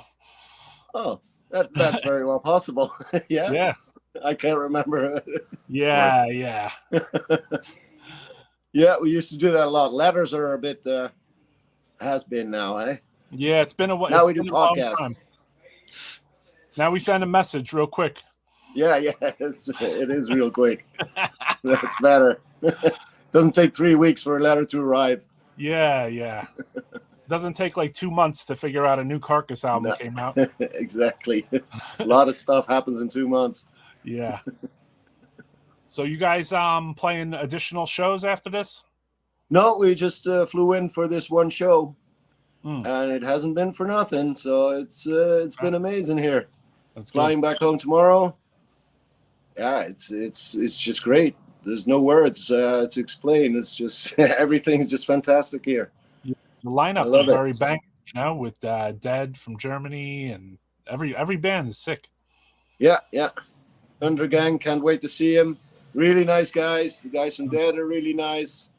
It's our first time in Denmark playing, so it's been amazing. Really. Cool. Awesome. Yeah. Awesome. Yeah, we're gonna play one of your tracks later because I had to go pick up weed and I played an interview with Dan Loker instead. Yeah. So We were just asked. We can't make it to Christiania. There's a squatted little town inside the center where you can buy anything. I've heard of that place. Yeah, it's a really nice place. I've been there a few times before. That's where they throw the Killtown Death Fest, right? Is it? Yeah. I don't know. I'm That's not the sure. place where now it's No? the pump of the there's a Killtown Death Fest here. Yeah, So yeah. Oh, okay. Because this is the same organizer as Killtown. from the past. From the Yeah. past. Yeah. Now it's all about what? Unleashed Morbidity? Unearthed Morbidity. I'm sorry. Yeah, Unearthed Morbidity. Yeah. It What he says. will be in June. It will be in June. It's David from Undergang doing this, and Simon from Friendly. They both doing this, and it will be the final one. And ERP, Extremely Rotten, like today, it's always David's work. So there's no Killtown Organizer. Killtown Organizer is another one. Cool. Mhm. But right now is the same place where Killtown always happen. So Oh, it is? Okay. so they play the black stage, the underground stage. So Inhume played the black stage, so it's the best sounding one. Sick. So and the guys were sick, and the sound mixer is very pro. Yeah, Dude, very seriously. good. Everything detailed. So Everything's perfect. If kind you of guys sad are ever sitting interested home, man. to come on to my death metal podcast, we're on YouTube, so you could just look us up on there and subscribe, and All right. maybe come on and do an definitely interview will. with the band. Kind of sad you are home sitting, yeah, Yeah, and not here. I know. It's Are weird. you coming? Are you coming Yeah. to Unearthed Morbidity in I would June like here? to, but I feel like I have to spend more time working on the record label this year with Yeah, of course, Rotter. you're right. So, But take the example from David. David's still doing. yeah, you're doing it all. So, Dad They just don't pay started- me. They don't pay That's me to sad. fly out there. So- though. Roy, see you in a bit. All right, I'll see you in a bit, brother. Keep it up, man. Cheers. Bye-bye. Thanks, man. Cheers. Thank you. Live shit. We pull this off the screen for a moment. 1 sec. All right. So yeah, what you think about that? That's a trip, man. You guys are talking about, you said it used to take 2 months to find out a new Carcass album even came out, and it's like, shit. Like, I remember those days, man. In the early days of the internet too, because now it's like, it's everywhere in my face and my feed. My phone knows the shit that I look at, and I start scrolling, and it just gives me an advertisement for the new immolation, and, Right. and I'm like, oh, okay, I'd know about it before it's out, due to AI marketing and everything. And like back then, I had to go to like Hot Topic and just see what CDs they had in, or you have to go to like the actual like record stores and just dig and see, you know, go to new releases sections and hear about it from people on forums, you know. Yeah. So, and then writing to each other and tape trading. It was a total trip because that was something I knew nothing about. And a lot of younger bands, when I talk to them, they don't know about that too. And it's crazy how things used to be and how easy it is now. Yeah. What's a tape? Yeah, no, tapes are popular right now again. Yeah. But the scene of, you know, like, say you still have to send the mail to send someone a tape, but like the whole like letter writing thing is not there anymore, you know? Like that definitely has dissipated. Sadly Yeah, not. sometimes I go to write a letter to somebody that I'm friends with, and then like I'll send the fucking tape, and then I'll see the goddamn letter laying there. I'm like, fuck. Oh, Roy, even Uwe has some letters from Jeff Walker before he got famous, and well, they're, you know. Yeah, Carcass was a big influence on you guys, obviously. You know? Yeah, absolutely. It was the influence. Was it Symphony of Sickness, or was it the Recaputrefaction? Both. Which one was the one that hit first, though? Okay, the very first song I heard from Carcass was from that Grind Crusher sampler. Of course. I seemed to consume, and then, okay, I had to change my mind. Right. Yeah. I hear you, because that's exactly how I got into them, too. Yeah. It was the Grind Crusher tape. It had Morbid Angel, Terrorizer, the Exhume to Consume, Carcass, and then they even threw like the Godflesh in there to throw your ass off a little bit. Especially, yeah. Yeah. So, and there was one other one too. I can't remember, but those were like, and then maybe Heresy. Yeah. Yeah. Yeah, that was an incredible experience. That when you first heard that tape, like it took you away from Slayer. It took you away from Possessed. It took you away from like all the fucking thrash metal you had been listening to. Exactly. You're like, oh, what the fuck is this? This is before that, you know, Pleasure to Kill was my Bible. Right. And then after that, okay, just forget about that. You know. Did you ever go to old like thrash metal shows when you were like a young little buck? Yes, of course. Was there like small like creator shows and like? Well, the biggest thing for me was to meet Martin Golemisi, you know, the singer from Protector. Protector. Yes. While I was pissing, you know, I was speaking to him. You know, hey, you got a Protector, aren't you? Oh, yes, yeah.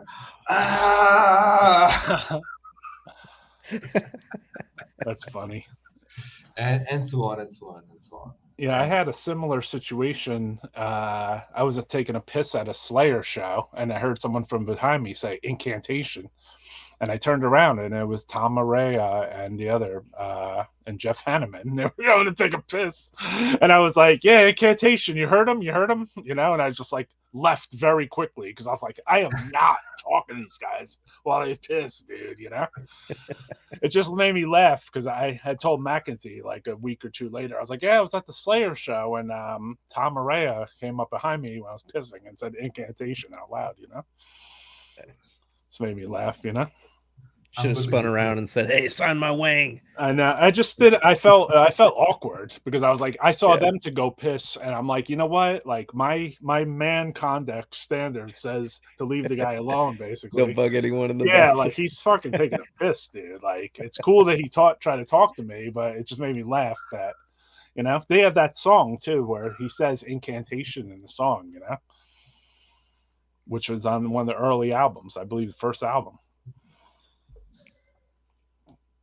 I don't remember what song it is, though. Maybe one of you guys. Yeah, it's a true story, man. It was a Slayer show when they were playing like the hardcore. Just by the way, will you release something from Pain Eater? I want to. Yeah, I would like to. It's just like we never could coordinate, and now we were talking about a tape. I wanted to do a shirt. Like I'm ready to do something, you know.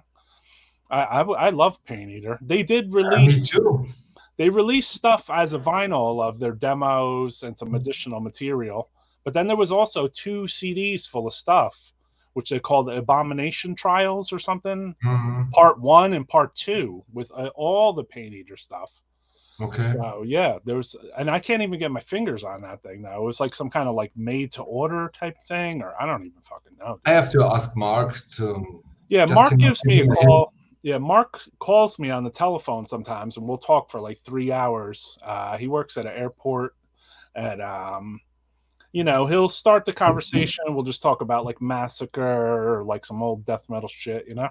Mm.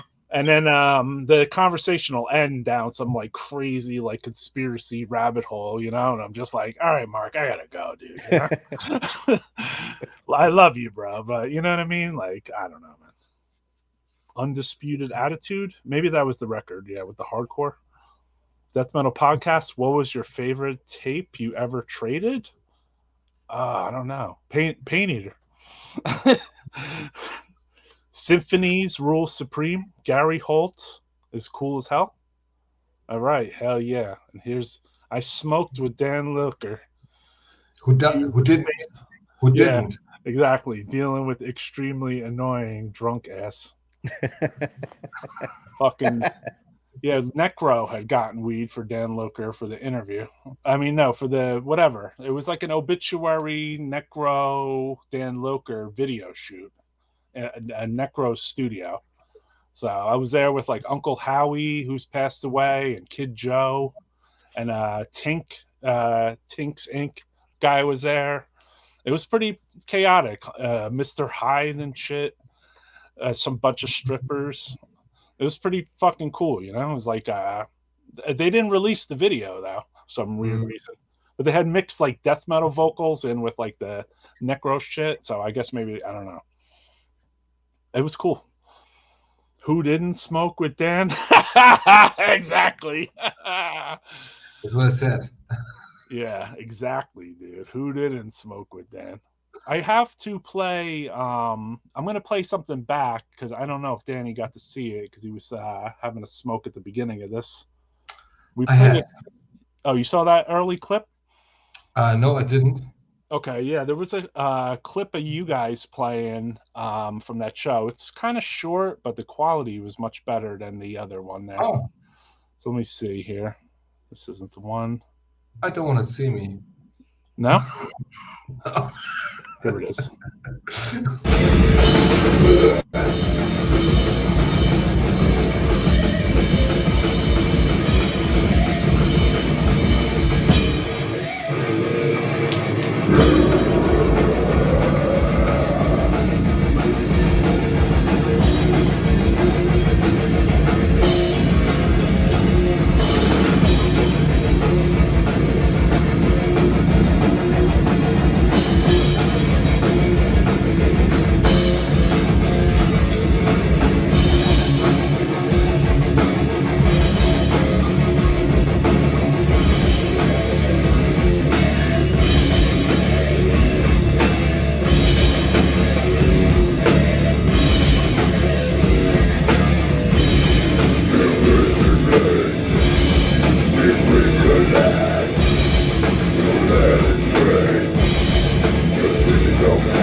Pretty sick shit. We got to ask Danny We got to ask about that shirt, brother. About that shirt, it was very well recognized and highly beloved. Yeah, that was Yeah, cool. I'm okay. To be honest, I'm totally into Def Leppard. Yeah, And first 2 albums. And to be honest, I'm really a bit ashamed because I just wanted to say before that gig, well, we're Dead Leopard and we play some Dead Leopard cover songs. Okay. Pretty sick, dude. Yeah. I know I was out of them by the time that record hit, but yeah, man. Dany, let's talk about the equipment. Dany, what year is that BC Rich, or at least I think it was a BC Rich? That's a very good question. I'd say something about 8-9 years. I bought the guitar directly from the US because in Germany it wasn't available anymore. Right. Absolutely not. And I haven't played or touched this guitar before. And I just saw it in the internet. And when I saw it, I just thought, well, okay, if Batman plays guitar, then this must be that guitar. Right. Gotcha. Yeah. Yeah. I mean, that's a good guitar. That's what's the name brand of that one again? It's a It's a Mockingbird. Mockingbird Pro yeah. X. Mockingbird. I mean, Pro I have a Mockingbird too, but it doesn't have the same headstock as that one. It has like It's a Pro X. It is a Pro NJ X. series. Yeah. Did you swap out the pickups on there that look like on the neck Fishman Fluence? Pardon? What do you have on the pickups on there? Nothing, to be honest. Oh, there you go. Oh, just stock pickup, huh? Stock. Yeah. Sick. You get a good sound from that. That was a better video than that other one, right? I don't use any amp, to be honest. I use no amp. No amp. You mean no pedals? Pedals, yes, but I don't use any amp. I just have my Line 6 multiple effect, what the fuck, board, and then that's all. Oh, wow. Cool. What do you guys, what is Dead tuned to? C? A? Okay. A. Yeah, I could tell you guys are a little lower. In former times, I used to have a Marshall, a 800 JCM. Yes. For 15 years, but always when we did some rehearsals, it always sounded different, blah, blah, blah, you know, like a woman, you know, which has its days. And fuck that. No, I just want, you know, pull on and then have the same sound as every day, you know. Oh, I gotcha. So the Line 6 brings that more to you than the Marshall did? Absolutely. It's perfect. Gotcha. Cool. Yeah, that's cool. That's what we like to talk here on the show about too. I don't know if you've ever watched any episodes of this, but we naturally go down that rabbit hole where we start talking about like the people's guitars or amps, everything, you know? Yeah. Because I mean, I feel like other fans and people that watch this, they want to know things like this. You know what I mean? I personally don't play guitar. I have a Mockingbird, which was somebody from Incantation and Dismas, but I don't play guitar. But it's interesting to hear the guitarists talking to each other and like just, you know, talking about just different intricacies, you know. It's all part of the fucking death metal, you know. Yeah. You go up there and you devastate with that guitar, you know, like Immolation, you know.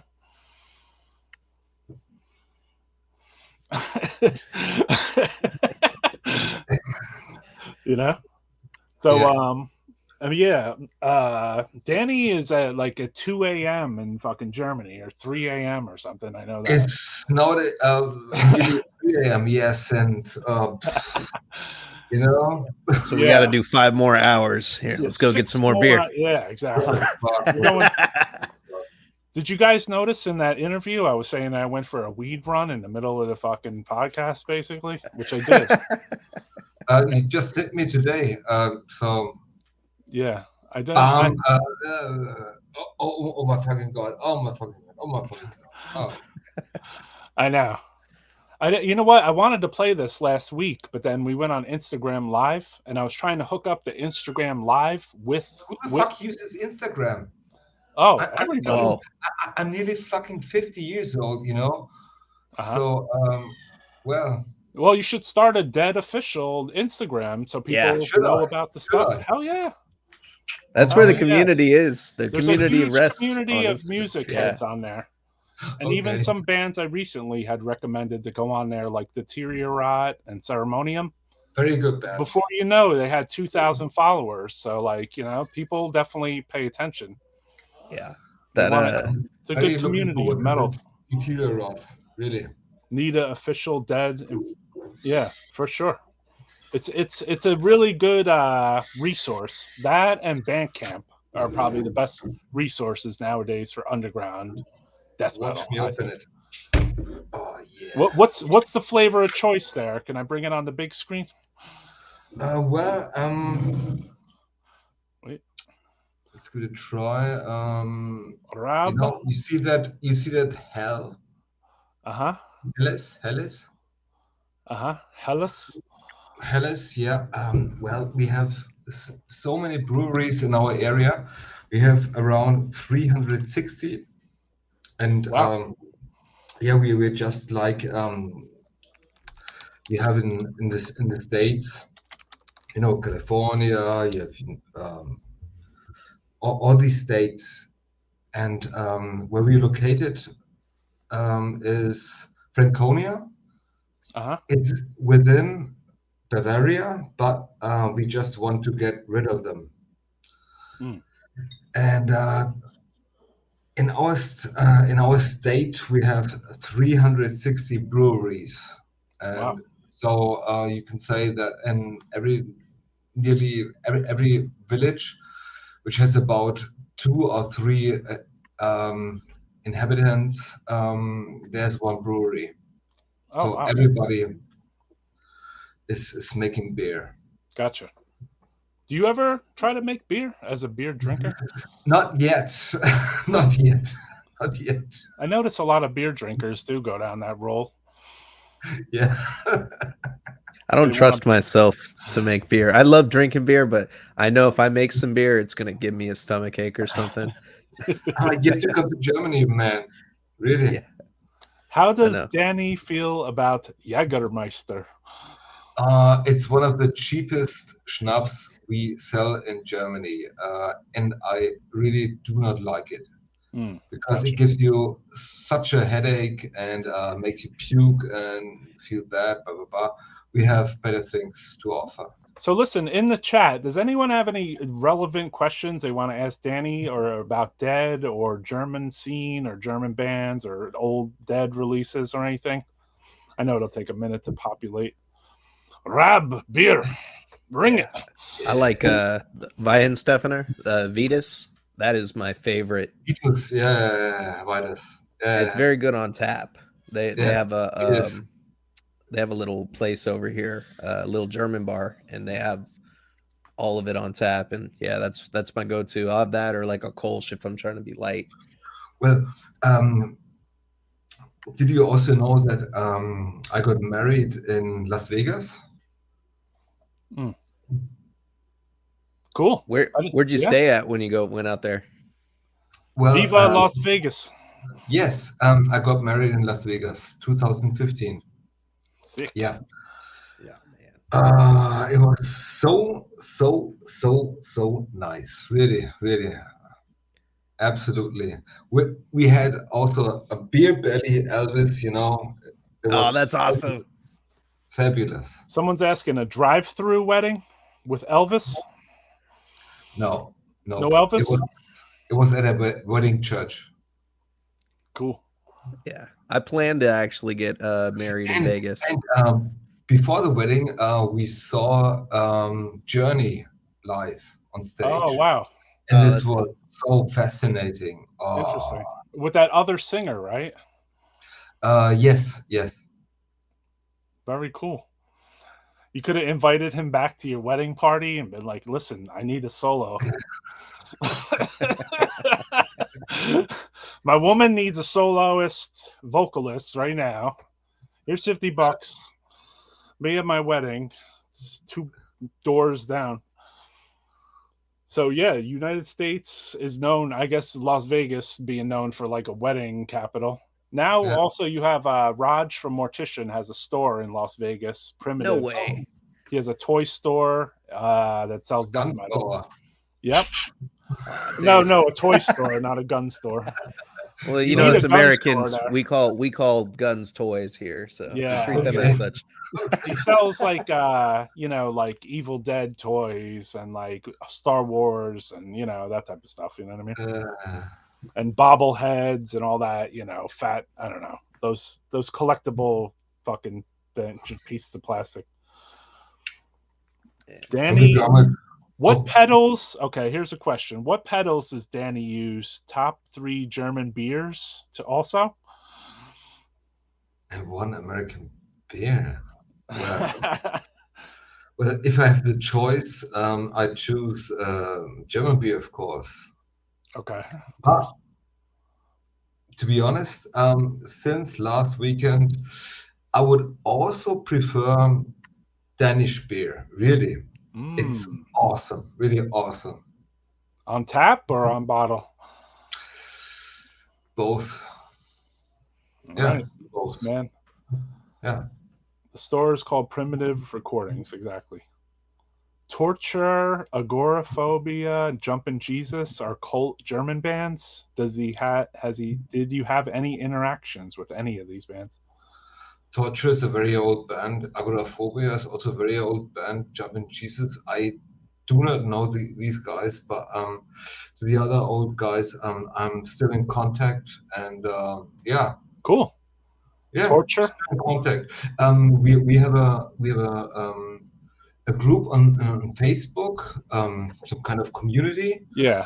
There are all the guys from Nyctophobic, God, Biogenesis, and so on, Dead, blah, blah, blah. And yeah, Oh, I got it's to a slip in there. closed group, and it's always nice to see posts every day because they're, Yeah. Well, those are your German counterparts. Any interactions with Naked Whipper? Yes, of course. Oh yeah. You know of course. them? These are the guys from Blood, so. Right. Okay. I got the CD right here. I was just listening to it the other day. I love this fucking CD. Oh wow. Yeah. Green Streaks. I never heard of Naked Whipper. That sounds awesome. That's a great name. Yeah, they're like a bestial, like blasphemy type thing. Yeah. And released on MMI Records from Germany. You know that? You remember that label? Yeah, of course. Cool. MMI. That's where we brought out the Slaves to Abysmal Perversity. Oh, they put out your 7-inch, right? Yeah. Cool. Marcus. Wüste. Yeah, it seemed like they had dissolved after a certain point. They put out all these killer releases, like a fucking Grave demo LP, Crematory, Year 7-inch, so on. Naked Whipper. But then, like, the label, like, just disappears in a way. Naked Penis and so, yeah. Yeah. What happened to that guy? Sorry. I just wanted to see his face while I'm saying Naked Penis, sorry. Yeah. MMI was a great label. Hell yeah. English and Irish ale. Both fit. Nice. Defeated, Sanity, and Dead coming for US Bangin' Tour. Defeated Sanity are too brutal for us, to be honest. We're more into rock and roll. Right. Would you tour with like maybe a Zysma? Pardon? Zysma. Seisma? This band right here. Xysma, yeah. They would definitely fit to us. Definitely. I think so. A little bit, Yeah. That would be a good tour package or a couple shows or something, How do you spell them? Seisma? That's how I've been saying for years, Zysma, but it is Zysma. Okay, you don't have that xysma. Yeah, yeah. Okay. I don't have the.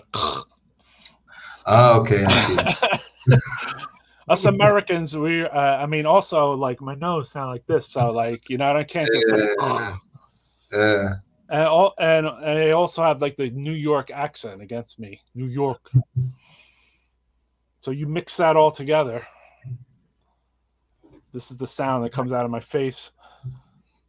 Zysma are these pieces of membrane and shit. Dany, have you heard of Hadapatelagi? They're a two-piece from Germany, brutal, girl on vocals and guitar. She doesn't suck, pretty brutal. Necron approved. Never heard, no. Shout out to Necron. Send Necron an invite. I listen to anything that doesn't suck. Right. Anything new? Are you aware, Dany, are you aware that there is a whole tape generation thing going on with the Bandcamp fucking scene? Yes. Yeah. So you see that too. Even in Denmark, we sold so many tapes. I couldn't imagine, because in Germany we don't sell any piece, but in Denmark, they just grabbed. Right. Cool. You guys did quite a few tapes, I remember. Oh, only 4. Only 4? Yes, we just limited everything. I have an old release, I think Narutashi put out on Obliteration, one of your tapes, right? Yes. That live tape, yes. Yeah. Yes. Long time ago. Oh, yes. You guys 25 years. Any interactions with Pungent Stench? Well, Uwe and Peter, our former guests, not guests, but band members, they were in very close contact with Punch and Stench. Very, very, very close. Cool. And well, that's all. Have you ever been to Alex Wank's store? No. Nope. Sadly not. What about Musty Guts? I never heard of them. John Grave coming from the grave. Did you see Ash Destroyer? Yes. Oh, shit. Damn, man. Do you used to go to a lot of shows that you didn't play, Dany? Yes. You did? But I couldn't remember afterwards. Yeah. Because all the German beer is so good, right? Yeah, of course. Fuck. Sauerkraut, and so on, Yeah. It was dangerous. Very, very dangerous. Schnitzel afterwards. Yeah. Any live recordings of Ash Destroyer? Favorite recording? Cool. I don't know. What about Anal Cunt? Did you ever get to see them when they played over there? Sadly not. I wished to see them. I really wish to see them. And another band that comes to mind too, WBI.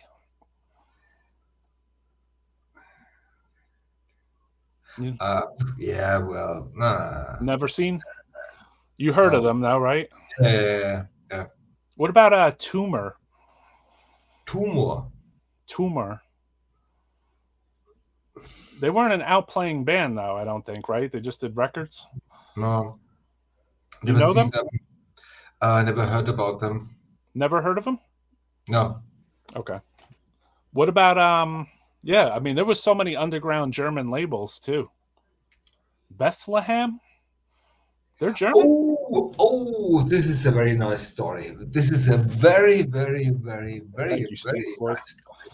Because when we were in Denmark, the guy who did that photo stuff with INHUME, Andre, yes, he told us that Yvonne, the female vocalist of Dark Nocturne Slaughter Cult, loves Dead, and I didn't know that before, to be honest. And I'm totally into Dark Nocturne Slaughter Cult. So for me, it was like from a night. You know what I Right. mean?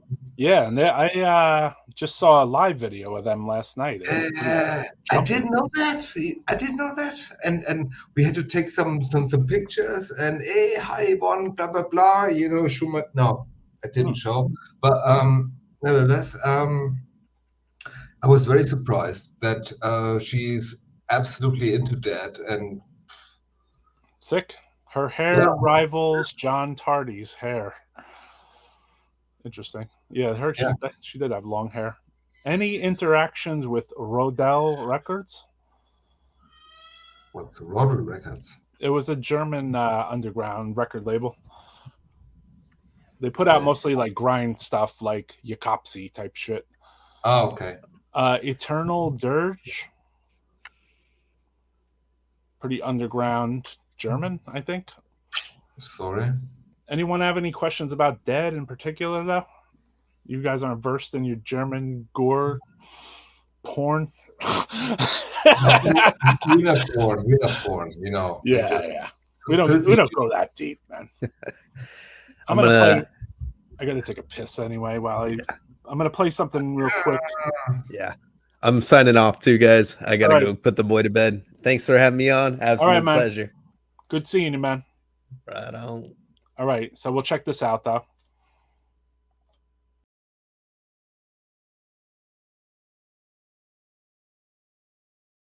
Oh, maybe not. No sound. Hold on a sec. Technical difficulties. Let's bring on something different here. Sorry, guys. This will be a good one.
talents.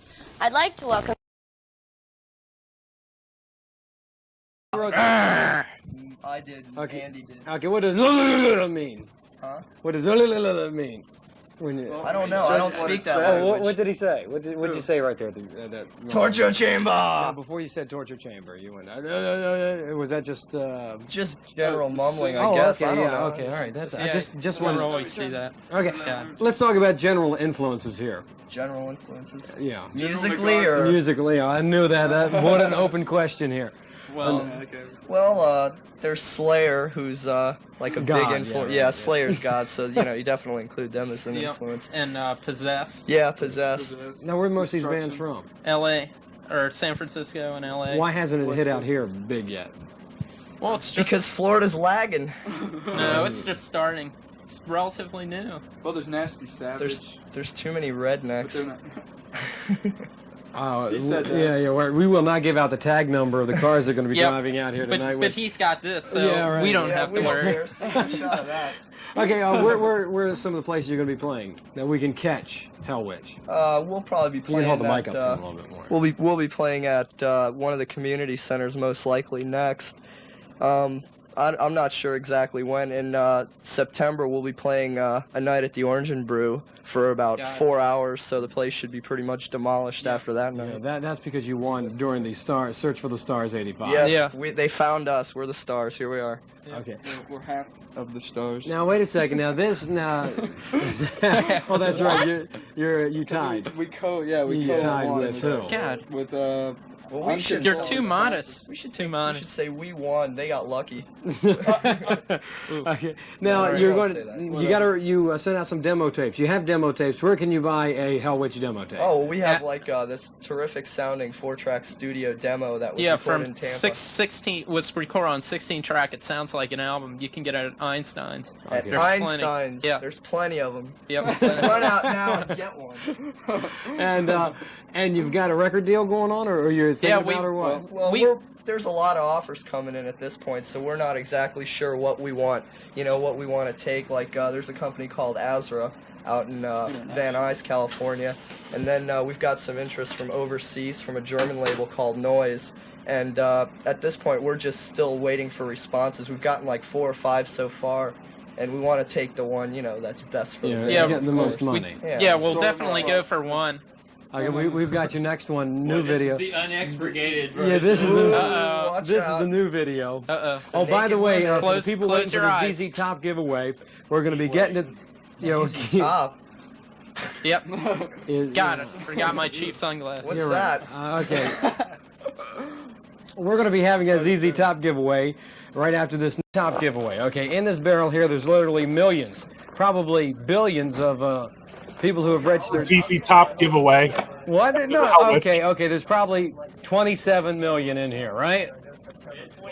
28, give or take a couple of million here. Anyway, so we're going to spin it around here, and we are going to draw out one name, and this person is going to get the ZZ Top.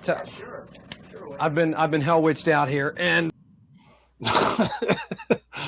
So we're gonna wrap this up anyway, Dany. I appreciate you coming on. That was really cool. I'm glad we got to play some of the show that you played. I got your sound, brother? Yeah. Okay. Yeah, I'm gonna wind down the podcast early for one time, first time only. This will be the shortest death metal live ever. Unless you want to just stay on here and keep going, I'll just keep grilling you about German shit. I could just keep going, Yeah, it's very late in the morning right I'm here. sure now. it is. So that's why I figure, we could wind down. Yeah. And I'm gonna go live on Instagram Live, and then we're trying to encourage Dany here to join us and start a Instagram. I'll be on Instagram. Wow. The band, could use it for publicity's sake. It seems weird, but more bands I see that use it, they definitely get. Just put up photos of your damn albums and your shows. But we don't use it. I don't like that. Yeah, it's very useful nowadays for bands, though. Just throwing that out there, I mean, Yeah, if you're trying to sell stuff, or even if you just want to promote stuff, it's pretty wordy.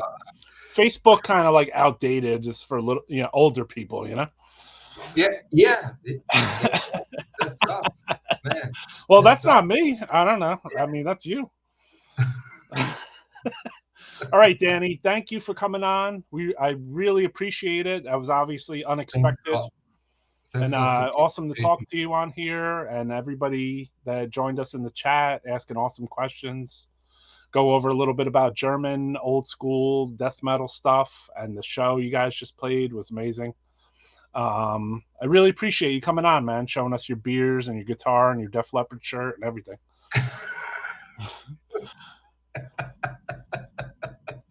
Dany, you're the man, bro. I'm gonna take everybody out of here with a song, and then I guess maybe in about an hour or half an hour, look for Necroharmonic on Instagram. I'm gonna be going live on Instagram. Okay. And I'm gonna be going live on Death Metal Podcasts also. It's Instagram. So watch for that, people. All right, so thank you, Dany. Appreciate it, man. Thanks a lot. All right, man. Thank you.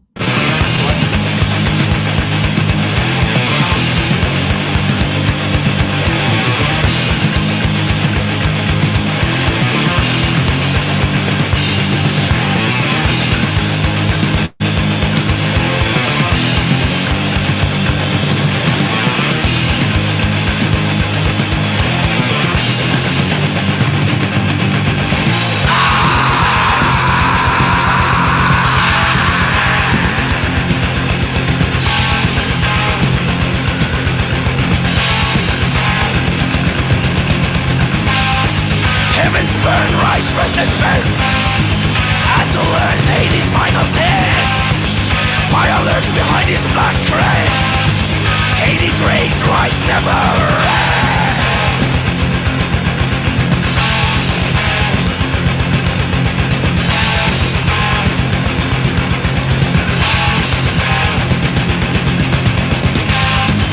Spitting blood on the barren land. Corpses lying dead on the black sand. Deep red the core of the world. On the scrubbing fillable until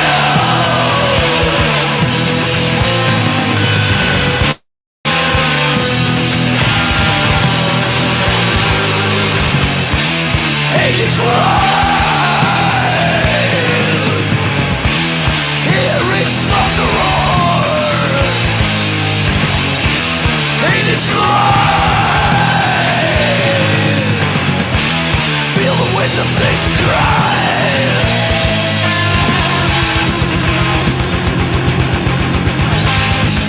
See the devastation, hear the bestial noise.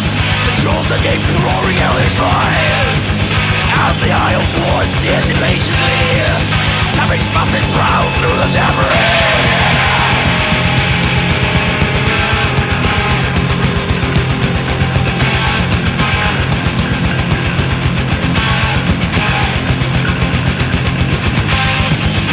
To soak the blood flows like a river. You're drenched in fear as your limbs shiver. Our black flag is on my mast. The cannons creep, the human race won't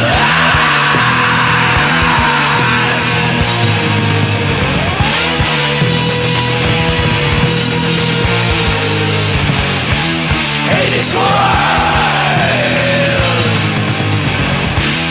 Hear it smell the roar. Hades rise. Silently as I soar.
Okay.